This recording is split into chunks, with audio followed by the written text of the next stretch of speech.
इसमें हमारा जो नेक्स्ट टॉपिक है वो हमारा है difference between revenue expenditure and capital expenditure.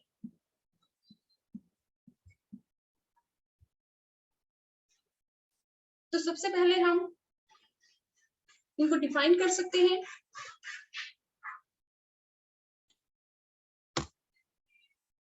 Revenue expenditure are those expenditures which do not impact asset liability status of government। जो कैपिटल एक्सपेंडिचर है, capital expenditure are those expenditure which impact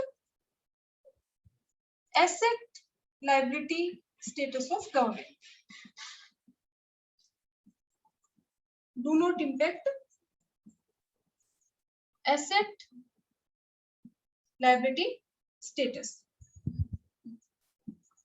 of government।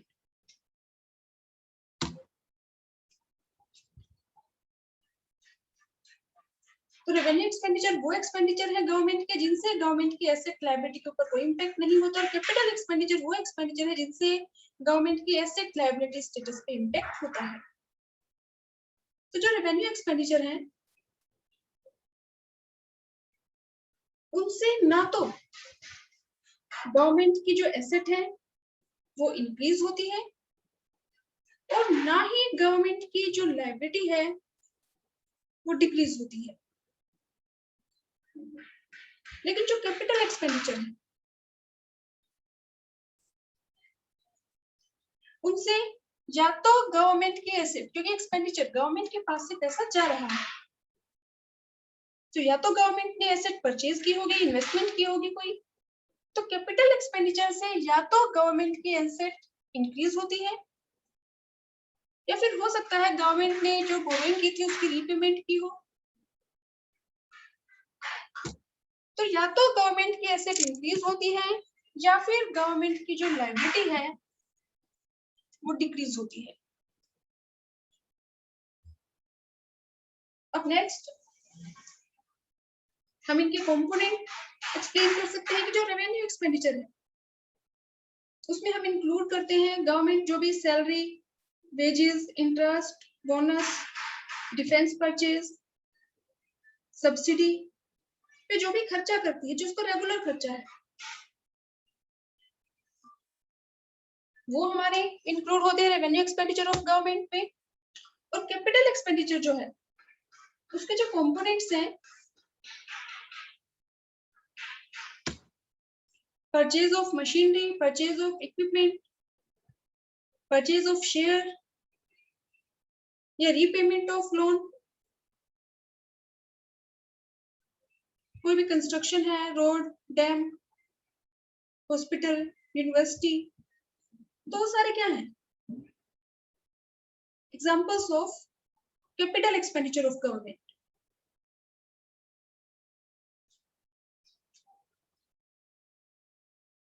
अब अगर government revenue expenditure ज्यादा करती है, government जो है वो टू टाइप की एक्सपेंडिचर करती है। एक तो गवर्नमेंट वेलफेयर से रिलेटेड, सोशल वेलफेयर से रिलेटेड एक्सपेंडिचर करती है, कंजम्पशन एक्सपेंडिचर, या जिसको हम मेंटेनेंस एक्सपेंडिचर भी बोलते हैं। तो अगर गवर्नमेंट की जो रेवेन्यू एक्सपेंडिचर है वो ज्यादा है तो वो शो करते हैं पॉवर्टी इन द इकोनॉमी। देखो गवर्नमेंट है वो टू टाइप की एक्सपेंडिचर करती है, एक तो मेंटेनेंस एक्सपेंडिचर या कंजम्पशन एक्सपेंडिचर हम जिसको बोलते हैं। फॉर एग्जांपल की law and order and defence पे जो भी खर्चा करती है गवर्नमेंट, या जो भी गरीब जो लोग हैं उनको सब्सिडी प्रोवाइड करती है, ओल्ड एज पेंशन जो प्रोवाइड करती है, तो वो गवर्नमेंट के हम कंजम्पशन एक्सपेंडिचर या उनको मेंटेनेंस एक्सपेंडिचर बोलते हैं। तो गवर्नमेंट के जो भी कंजम्पशन एक्सपेंडिचर है, मेंटेनेंस एक्सपेंडिचर है, उनसे हमारे जो जीडीपी है वो हमारा इंक्रीज नहीं होता। इनडायरेक्टली तो जीडीपी के ऊपर इम्पैक्ट होता है, क्योंकि अगर गवर्नमेंट जो गरीब लोग हैं उनको फूड प्रोवाइड करे या सब्सिडी प्रोवाइड करती है तो उनसे उनका लिविंग ऑफ स्टैंडर्ड हाई होता है, जो लोग हैं उनकी एफिशिएंसी इंक्रीज होती है, जिससे प्रोडक्टिविटी इंक्रीज होती है। लेकिन गवर्नमेंट जो भी कंजम्पशन एक्सपेंडिचर या मेंटेनेंस एक्सपेंडिचर करती है उससे हमारी जो जीडीपी है उसमें कोई डायरेक्ट कंट्रीब्यूशन नहीं होता। और गवर्नमेंट को ज्यादा कंजम्पशन एक्सपेंडिचर करना पड़ता है अगर कंट्री में गरीब लोग ज्यादा है। तो अगर गवर्नमेंट के रेवेन्यू एक्सपेंडिचर ज्यादा है तो क्या शो करते हैं कि हमारे यहाँ पे गरीब लोग ज्यादा है, हमारे यहाँ पे जो पॉवर्टी है वो ज्यादा है, इसीलिए गवर्नमेंट को जो मेंटेनेंस एक्सपेंडिचर है, कंजम्पशन एक्सपेंडिचर है वो ज्यादा करने पड़ते हैं। तो अगर गवर्नमेंट के रेवेन्यू एक्सपेंडिचर ज्यादा है तो शो करते हैं पॉवर्टी इन द इकोनॉमी। और अगर गवर्नमेंट के कैपिटल एक्सपेंडिचर ज्यादा है, कैपिटल एक्सपेंडिचर मींस कि गवर्नमेंट इन्वेस्टमेंट एक्सपेंडिचर अगर ज्यादा करती है तो इट मींस कि हमारा जो प्राइवेट सेक्टर है, क्योंकि हमारी मिक्स्ड इकोनॉमी है और मिक्स्ड इकोनॉमी में दोनों ही सेक्टर,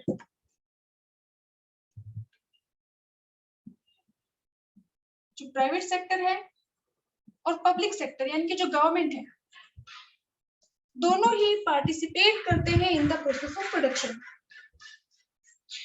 तो कंट्री के डेवलपमेंट के लिए इन्वेस्टमेंट एक्सपेंडिचर करना जरूरी है, क्योंकि जितना ज्यादा इन्वेस्टमेंट एक्सपेंडिचर होता है उतना ही प्रोडक्शन इंक्रीज होता है, लोगों की एम्प्लॉयमेंट इंक्रीज होती है, इनकम इंक्रीज होती है, इनकम इंक्रीज होने से डिमांड इंक्रीज होती है, फिर से जो प्रोड्यूसर्स है वो ज्यादा इन्वेस्टमेंट करते हैं। तो जो भी कैपिटल एक्सपेंडिचर है उससे एक तो हमारा जो जीडीपी है वो हमारा इंक्रीज होता है, डायरेक्ट कंट्रीब्यूशन होता है कैपिटल एक्सपेंडिचर का इन जीडीपी ग्रोथ। अब क्योंकि मिक्स्ड इकोनॉमी है उसमें दोनों ही सेक्टर प्रोडक्शन की प्रोसेस में पार्टिसिपेट करते हैं, प्राइवेट सेक्टर भी और पब्लिक सेक्टर भी। गवर्नमेंट ज्यादा कैपिटल एक्सपेंडिचर कर रही है तो इट मींस जो प्राइवेट सेक्टर है वो इन्वेस्टमेंट कम कर रहा है, क्योंकि प्राइवेट सेक्टर अगर ज्यादा इन्वेस्टमेंट करे तो गवर्नमेंट को बहुत ज्यादा इन्वेस्टमेंट करने की जरूरत नहीं है। लेकिन अगर कैपिटल एक्सपेंडिचर ज्यादा है गवर्नमेंट के तो इट मींस गवर्नमेंट को इन्वेस्टमेंट एक्सपेंडिचर करना पड़ रहा है, कैपिटल एक्सपेंडिचर करना पड़ रहा है, क्योंकि प्राइवेट सेक्टर बहुत ज्यादा इन्वेस्टमेंट नहीं कर रहा। प्राइवेट इन्वेस्टमेंट की कमी है हमारी कंट्री में, इकोनॉमी में, इसीलिए गवर्नमेंट को ज्यादा कैपिटल एक्सपेंडिचर करना पड़ रहा है, ज्यादा इन्वेस्टमेंट एक्सपेंडिचर करना पड़ रहा है। तो अगर रेवेन्यू एक्सपेंडिचर ज्यादा है गवर्नमेंट के तो उससे क्या शो होता है, पॉवर्टी इन द इकोनॉमी, कि गरीब लोग ज्यादा है इसीलिए गवर्नमेंट को मेंटेनेंस एक्सपेंडिचर ज्यादा करना पड़ता है।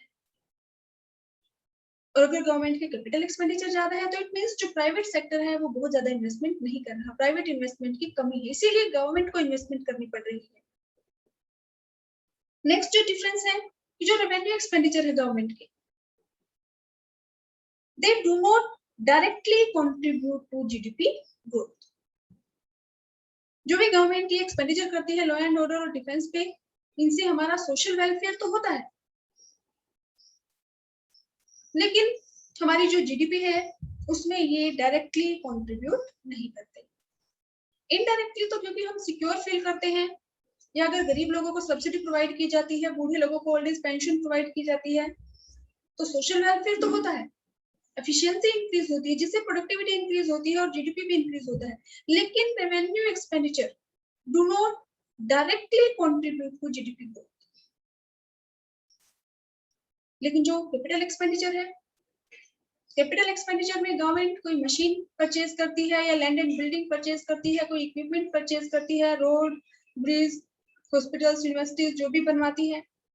तो अगर गवर्नमेंट कैपिटल एक्सपेंडिचर ज्यादा करती है तो जो कैपिटल एक्सपेंडिचर है they directly contribute to GDP growth.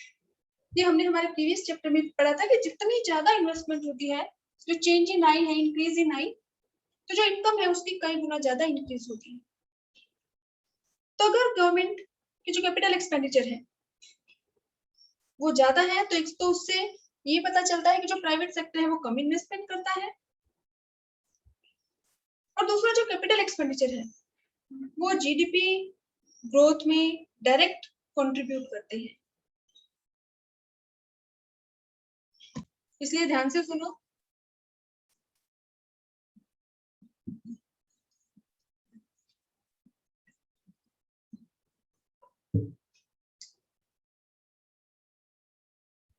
देखो बेटा, हमारा जो बजट है, government budget,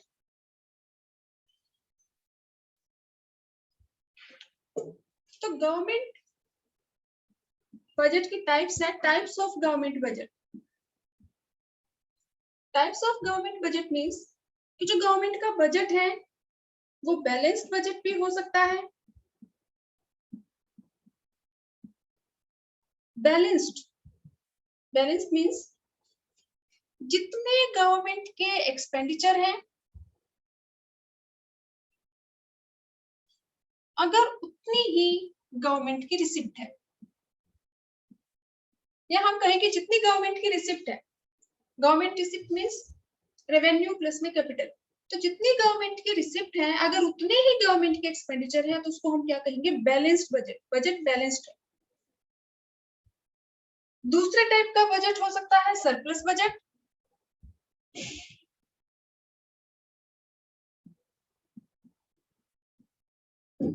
surplus budget means government की रिसिप्ट ज्यादा है बजाय के गवर्नमेंट के expenditure. If government receipts are more than government's expenditure, तो गवर्नमेंट की receipt means revenue plus capital दोनों। अगर गवर्नमेंट की रिसिप्ट ज्यादा है और गवर्नमेंट की जो एक्सपेंडिचर है, government expenditure means revenue plus में कैपिटल बोथ, तो उस बजट को हम क्या कहेंगे, सरप्लस बजट। अब नेक्स्ट टाइप का जो बजट है वो है डेफिसिट बजट।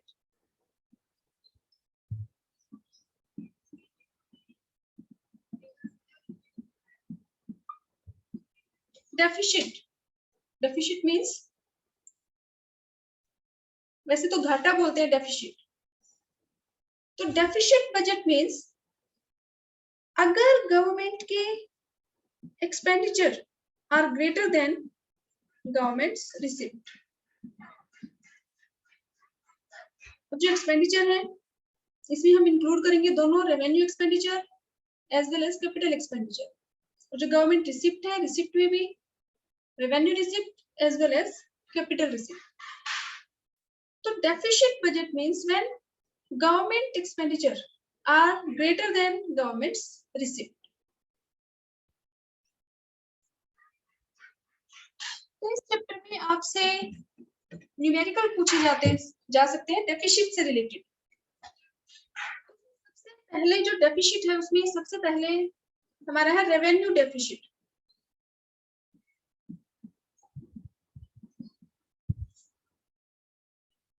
रेवेन्यू डेफिसिट, देखो हमें नाम से ही पता चल रहा है, डेफिसिट मींस एक्सपेंडिचर ज्यादा है बजाय के रिसिप्ट की। रिसिप्ट कम है गवर्नमेंट की और एक्सपेंडिचर ज्यादा है, लेकिन कौन से, रेवेन्यू मींस इसमें capital receipt and capital expenditure include नहीं है। इसमें हम कंसीडर करेंगे सिर्फ रेवेन्यू एक्सपेंडिचर। अगर ज्यादा है रेवेन्यू रिसिप्ट ऑफ गवर्नमेंट, अगर गवर्नमेंट के revenue expenditure are greater than revenue receipts of government, तो उसको हम क्या कहेंगे, रेवेन्यू डेफिसिट। कैलकुलेट हम कैसे करेंगे, revenue deficit equal to revenue expenditure minus में रेवेन्यू रिसिप्ट। क्योंकि हमें पता है कि डेफिसिट है तो डेफिसिट मींस एक्सपेंडिचर ज्यादा होना, एक्सपेंडिचर ज्यादा है और रिसिप्ट कम है। अब हमें कैलकुलेट करना है रेवेन्यू डेफिसिट। तो इसके लिए रेवेन्यू एक्सपेंडिचर में से अगर हम लेस कर दे रेवेन्यू रिसिप्ट तो हमारा कैलकुलेट हो जाएगा रेवेन्यू डेफिसिट। अब जब भी आप इसको कैलकुलेट करेंगे तो आपको सबसे पहले ध्यान रखना, हो सकता है कि क्वेश्चन में एज इट इज आपको रेवेन्यू एक्सपेंडिचर और रेवेन्यू रिसिप्ट ये वैल्यूज आपको डायरेक्टली क्वेश्चन में गिवन हो, तो बहुत इजी है। रेवेन्यू एक्सपेंडिचर में से लेस करना है रेवेन्यू रिसिप्ट, तो क्या कैलकुलेट हो जाएगा रेवेन्यू डेफिसिट। लेकिन हो सकता है क्वेश्चन में आपको डायरेक्ट इंफॉर्मेशन ना गिवन हो, तो उस केस में आपको कंपोनेंट पता होने चाहिए कि रेवेन्यू एक्सपेंडिचर है इसके कंपोनेंट कौन से हैं और जो रेवेन्यू रिसिप्ट है इसके कंपोनेंट कौन से हैं। अगर हमें उनके कंपोनेंट्स पता है तो हम ऐड कर लेंगे। जैसे जो रेवेन्यू एक्सपेंडिचर उसमें हम क्या इंक्लूड करते हैं, रेवेन्यू एक्सपेंडिचर में गवर्नमेंट जो भी एक्सपेंडिचर करती है लॉ एंड ऑर्डर और डिफेंस पे, salary, wages, bonus, interest, subsidy, grant to state government, donation, तो ये क्या है रेवेन्यू एक्सपेंडिचर ऑफ गवर्नमेंट। और रेवेन्यू रिसिप्ट क्या है, रेवेन्यू रिसिप्ट में हम इंक्लूड करते हैं tax receipt as well as non tax receipt. Non tax receipt के भी बहुत सारे कंपोनेंट्स है, फीस है, फाइन है, चीट है, स्पेशल असेसमेंट है, 2G, 3G, 4G स्पेक्ट्रम है, प्रॉफिट है, डोनेशन है। तो अगर आपको क्वेश्चन में डायरेक्टली गिवन है revenue expenditure and revenue receipt, तो हम दोनों का डिफरेंस फाइंड आउट कर लेंगे और हमारा कैलकुलेट हो जाएगा रेवेन्यू डेफिसिट। या हो सकता है कि इनके आपको कंपोनेंट गिवन हो, तो कंपोनेंट आपको क्लियर होने चाहिए कि रेवेन्यू एक्सपेंडिचर के कंपोनेंट कौन से हैं और रेवेन्यू रिसिप्ट के कंपोनेंट कौन से हैं। तो एक हमारा फर्स्ट जो क्वेश्चन आपसे पूछा जा सकता है, कैलकुलेट रेवेन्यू डेफिसिट। सेकंड इसमें है fiscal deficit.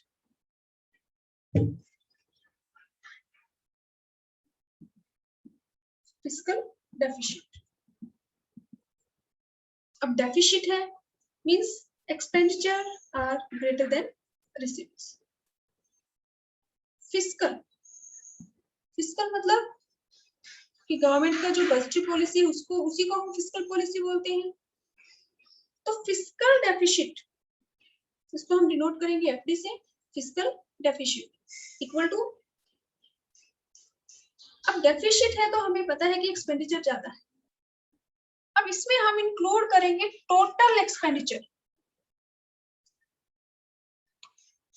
Total expenditure means इसमें हम इंक्लूड करेंगे रेवेन्यू एक्सपेंडिचर प्लस में capital expenditure. Total expenditure means जो गवर्नमेंट के रेवेन्यू एक्सपेंडिचर है और गवर्नमेंट के जो कैपिटल एक्सपेंडिचर है, दोनों को हम इंक्लूड करते हैं टोटल एक्सपेंडिचर में। तो फिस्कल डेफिसिट हम कैलकुलेट करेंगे total expenditure minus total receipt. अब टोटल रिसिप्ट मींस इसमें भी टोटल रिसिप्ट, तो इसमें भी इंक्लूड है रेवेन्यू रिसिप्ट प्लस में कैपिटल रिसिप्ट। लेकिन टोटल एक्सपेंडिचर में तो रेवेन्यू एक्सपेंडिचर और कैपिटल एक्सपेंडिचर दोनों इंक्लूड है। लेकिन टोटल रिसिप्ट में आपको ये ध्यान रखना है कि टोटल रिसिप्ट में जो रेवेन्यू रिसिप्ट है ये तो सारे के सारे इंक्लूडेड है, लेकिन जो कैपिटल रिसिप्ट है, कैपिटल रिसिप्ट के 3 कंपोनेंट है, recovery of loan, borrowing,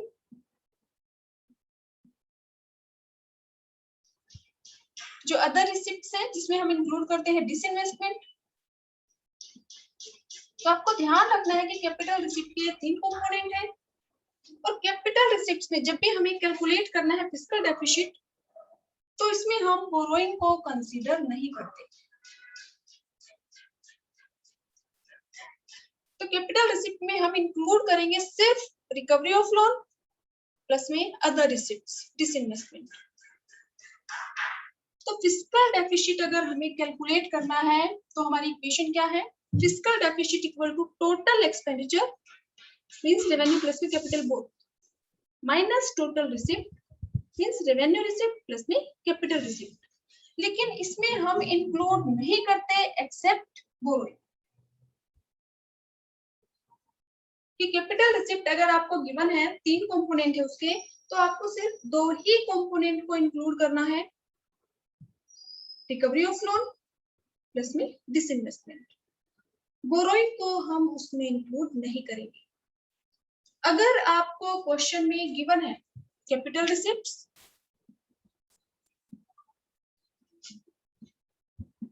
net of borrowing, net of borrowing, तो नेट ऑफ बोरोइंग मींस ये जो कैपिटल रिसिप्ट की वैल्यू है, फॉर एग्जांपल अगर 100 है,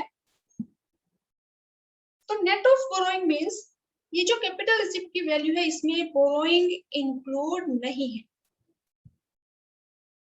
तो हम जो भी रेवेन्यू रिसिप्ट है, रेवेन्यू रिसिप्ट फॉर एग्जांपल 50 है, कैपिटल रिसिप्ट 100 है, तो हम इन दोनों का एडिशन कर लेंगे, तो हमारी टोटल रिसिप्ट कितनी हो गई, 150।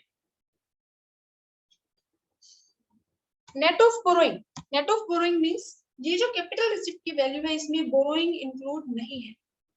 और फिस्कल डेफिसिट कैलकुलेट करने के लिए हमें जो टोटल रिसिप्ट है उसमें हमें बोरोइंग इंक्लूड नहीं करनी। तो या तो आपको क्वेश्चन में गिवन होगा capital receipts net of borrowing means borrowing include नहीं है, तो इसको हम एज इट इज ले लेंगे। या फिर अगर कैपिटल रिसिप्ट के आपको 3 कंपोनेंट दे रखे हैं, recovery of loan, borrowing, disinvestment, तो हमें सिर्फ 2 कंपोनेंट का एडिशन करना है, 2 को ऐड करना है, रिकवरी ऑफ लोन प्लस में डिसइन्वेस्टमेंट। बोरोइंग को हम इंक्लूड नहीं करेंगे।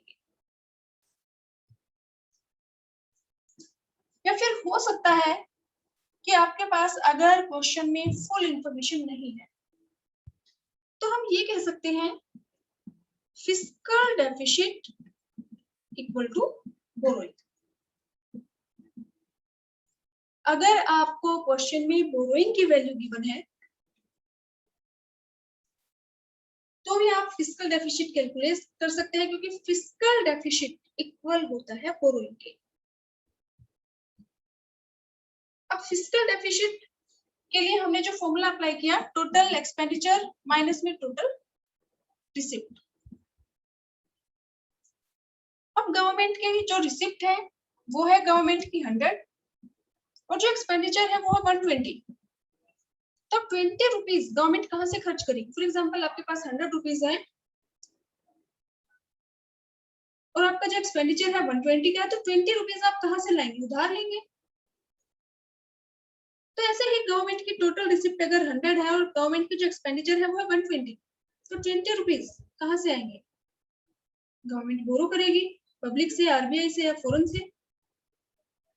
तो फिस्कल डेफिसिट को हम कैलकुलेट कर सकते हैं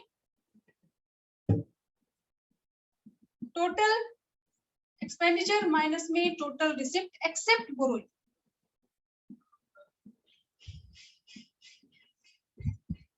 और फिस्कल डेफिसिट इक्वल है borrowing.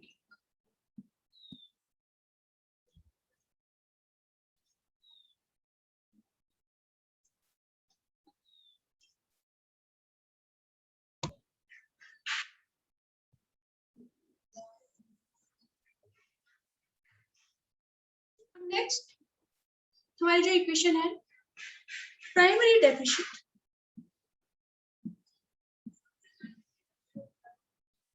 Primary deficit, primary deficit deficit है। तो प्राइमरी डेफिसिट कैलकुलेट करने के लिए हमें चाहिए फिस्कल डेफिसिट। फिस्कल डेफिसिट में से अगर लेस कर दें इंटरेस्ट पेमेंट,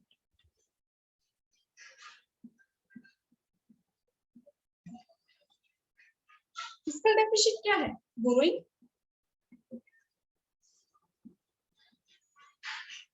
फिस्कल डेफिसिट क्या है? बोरोइंग। तो जो फिस्कल डेफिसिट है यानी कि जो बोरोइंग है, इसमें इंक्लूड है गवर्नमेंट ने जो भी करंट ईयर में जो भी उधार ली है, प्लस में इंटरेस्ट, जो भी प्रीवियस ईयर की जो गवर्नमेंट की बोरोइंग है उस पे जो भी इंटरेस्ट पेमेंट करनी है गवर्नमेंट को। तो इसमें बोरोइंग में यानी कि फिस्कल डेफिसिट में इंक्लूड है करंट ईयर की बोरोइंग प्लस में इंटरेस्ट। अगर हम इस फिस्कल डेफिसिट में से लेस कर दे इंटरेस्ट पेमेंट ऑफ गवर्नमेंट, तो वो क्या आ जाएगा? Primary deficit. फिस्कल डेफिसिट में से लेस करना है आपको इंटरेस्ट पेमेंट, तो वो क्या आ जाएगा? Primary deficit. तो फिस्कल डेफिसिट और प्राइमरी डेफिसिट दोनों में क्या डिफरेंस है? प्राइमरी डेफिसिट हम कैलकुलेट करेंगे फिस्कल डेफिसिट माइनस में इंटरेस्ट पेमेंट। अब जो फिस्कल डेफिसिट है और प्राइमरी डेफिसिट है, दोनों में क्या डिफरेंस है? तो फिस्कल डेफिसिट में है करंट ईयर की गवर्नमेंट की जो बोरोइंग है प्लस में interest payment on previous borrowing. लेकिन जो प्राइमरी डेफिसिट है इसमें हम फिस्कल डेफिसिट में से लेस कर देते हैं इंटरेस्ट पेमेंट।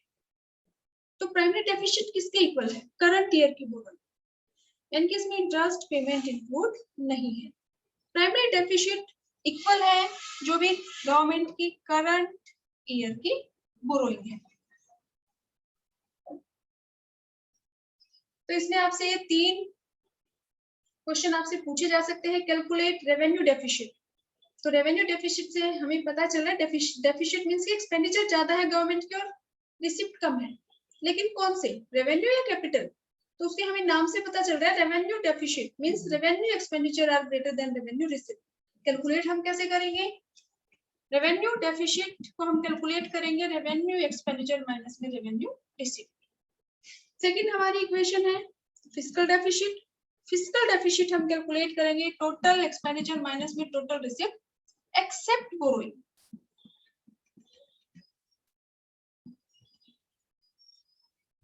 अगर आपके पास क्वेश्चन में फुल इंफॉर्मेशन नहीं है टू कैलकुलेट फिस्कल डेफिसिट, तो सिचुएशन में आपको बोरोइंग गिवन होगी और fiscal deficit equal to borrowing.